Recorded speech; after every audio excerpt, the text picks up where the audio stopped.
आज हम बात करेंगे एसएससी जीडी की। तो एसएससी जीडी के फॉर्म अप्लाई 5 सितंबर से होने लगे हैं। अगर आपने अभी तक फॉर्म अप्लाई नहीं किया तो कर दो, क्योंकि इसमें क्या होता है बाद में कुछ दिक्कतें आने लगती हैं और साइटें हैंग होने लगती है। तो 5 सितंबर से फॉर्म अप्लाई होने लगे हैं, जिसकी फीस 100 रुपये लेगी। वो ओबीसी, जनरल और ईडब्ल्यूएस वालों की फीस 100 रुपये रहती है। एससी और एसटी वालों की फीस 0 रुपये रहती है। और जितनी भी महिलाएं हमारी ऑल कैटेगरी फीमेल, उनकी फीस भी 0 रुपये रहती है। तो आपको फॉर्म अप्लाई के लिए अभी से स्टार्टिंग डेट हो चुकी है, तो आप कर दो। अब बात करते हैं इसकी सिलेबस की। तो सिलेबस आप केवल 4 चीज़ें पढ़नी पड़ती हैं। हिंदी 20 क्वेश्चन आते हैं, वो भी हिंदी नॉर्मली होती है, क्योंकि हिंदी यूपी पुलिस वाली नहीं आती है, इसमें नॉर्मली पूछी जाती है। 20 क्वेश्चन होते हैं, जिसमें 40 मार्क के होते हैं। एक क्वेश्चन 2 नंबर का होता है, तो 40 मार्क हो जाते हैं। उसकी बाद बात करते हैं रीजनिंग की। तो रीजनिंग भी 20 क्वेश्चन होते हैं, जो 40 मार्क के होते हैं। और जीके जीएस भी 20 क्वेश्चन होते हैं, जो 40 मार्क के होते हैं। और मैथ भी 20 क्वेश्चन होते हैं, जो 40 मार्क के होते हैं। तो टोटल लगा के 80 क्वेश्चन आते हैं और 160 नंबर बनते हैं। तो ये अब उसकी कटअप की बात करें तो अब की बार तो कटअप लगभग 80 में थे, जिसने 70-72 क्वेश्चन सही किए हैं उसी का नंबर आया है, क्योंकि इसकी कटअप 140 प्लस ओबीसी की ही गई है 139 से। इसकी कटअप थोड़ी हाई जाती है, तो एसएससी जीडी की आप अच्छी से तैयारी करें। कटअप हाई का मतलब होता है कि इसमें क्या होता है, पेपर थोड़ा नॉर्मल आता है, इतना हार्ड नहीं आता है, इसलिए कटअप हाई चली जाती है। अब इसमें क्या होती है, इसमें जैसे एग्जाम आपका हो जाएगा, तो एग्जाम के बाद फिर क्या आपका रिजल्ट आएगा, और रिजल्ट के बाद आपका फिजिकल डेट आएगा। तो फिजिकल क्या होता है, तो फिजिकल में 5 किलोमीटर रेस होती है, जो 24 मिनट में होती है। उसकी बाद रेस की बाद क्या होता है, चेस्ट। चेस्ट क्या होता है आपका 80 सेंटीमीटर बिना फुले होना चाहिए, और 5 सेंटीमीटर फुला के 85 सेंटीमीटर हो जाता है, तो आप पास हो। अगर आपका 5 सेंटीमीटर नहीं फूल रहा है, तो आप अनफिट भी हो सकते हो। उसके बाद बात करते हैं कि इसमें हाइट तो आपको 137 सेंटीमीटर होना चाहिए, जो जनरल वाले हैं और ओबीसी ईडब्ल्यूएस की, इनकी 170 सेंटीमीटर है। और एससी और एसटी वालों की हाइट कम रहती है, इनकी 165 सेंटीमीटर है। और जो भी मतलब पहाड़ी एरिया से, उनकी 162 सेंटीमीटर हाइट रहती है। बात करते हैं फीमेल की।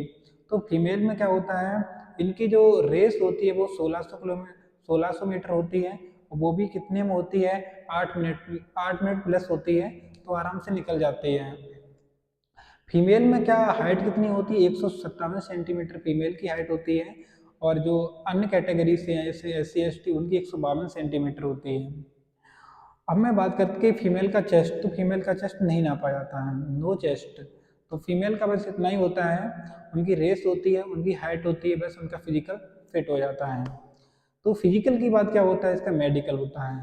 तो मेडिकल में भी आपको थोड़ा सावधानी बरतनी है, क्योंकि मेडिकल थोड़ा एसएससी जीडी का टफ होता है। और इसमें आपको थोड़ा ध्यान रखने वाली बातें हैं कि मेडिकल में आपकी आँख में प्रॉब्लम नहीं हो। आँख में क्या होता है, जैसे कुछ लोगों को ये एक बीमारी होती है, जिसे हम वरदानता बोलते हैं। तो वो क्या होती है, लाल और हरे रंग में पहचान नहीं कर पाते हैं, तो उन्हें ये बीमारी बहुत खतरनाक होती है, जिसके कारण वो आउट भी हो सकते हैं। तो इसके कारण आपको मतलब मेडिकल भी फिट होना चाहिए, क्योंकि इसमें भी एकदम मेडिकल अच्छा होता है। तो मेडिकल के बाद क्या होता है, आपका रिजल्ट आता है, और रिजल्ट के लिए आप फाइनल हो जाता है। फाइनल के बाद आपकी ज्वाइनिंग लेटर हो जाती है। तो ये रहा एसएससी जीडी का सारा मतलब जो होने का, एसएससी जीडी का सफ़र यहाँ तक होता है। तो आपको पता होना चाहिए एसएससी जीडी का एग्जाम के बारे में मैंने बता दिया है। अब वैकेंसी, तो वैकेंसी इसमें एसएससी जीडी में इसका जो नाम है वो स्टाफ सिलेक्शन कमीशन होता है। जीडी का मतलब होता है जनरल ड्यूटी। तो एसएससी जीडी के अंदर कई वैकेंसी, कई भी मतलब फोर्स आते हैं, जैसे सीआरपीएफ है, बीएसएफ है, एसएसबी है, आईटीबीपी है, आसाम राइफल है, और एनआईए है, और मतलब कई भी एजेंसी हैं वो भी आती हैं। तो इतनी वैकेंसी हैं और इतने फोर्स आते हैं, तो उस हिसाब से इसकी कटअप बनती है। और कटअप भी कैसे बनती है, स्टेट वाइज बनती है। यूपी की कटअप अलग जाएगी, बिहार की अलग जाएगी, आसाम की अलग जाएगी, झारखंड की अलग जाएगी, नागालैंड की अलग जाएगी। तो जो आसाम वगैरह नागालैंड की, उनकी कटअप बहुत कम जाती है। सबसे ज़्यादा कटअप जाने बात करते जाने की तो यूपी की जाती है, यूपी और बिहार की, इनकी कटअप सबसे ज़्यादा जाती है। और जो कई स्टेट हैं उनकी कटअप कम जाती है। तो आपको अच्छे से तैयारी करना है, और तैयारी करके इसमें नंबर भी लाना है, क्योंकि SSC JD एक अच्छी जॉब है और इसमें फैसिलिटी भी अच्छी होती है एकदम। बात तो यूनिफॉर्म की होती है, तो क्योंकि यूनिफॉर्म एक ऐसी चीज़ है जो हर किसी को नहीं मिलती है। तो thank you for my watching video. अगर वीडियो अच्छी लगी तो शेयर करना और सब्सक्राइब करना चैनल को। ठीक, मैं माई चैनल नाम सुनील यादव कैडेट।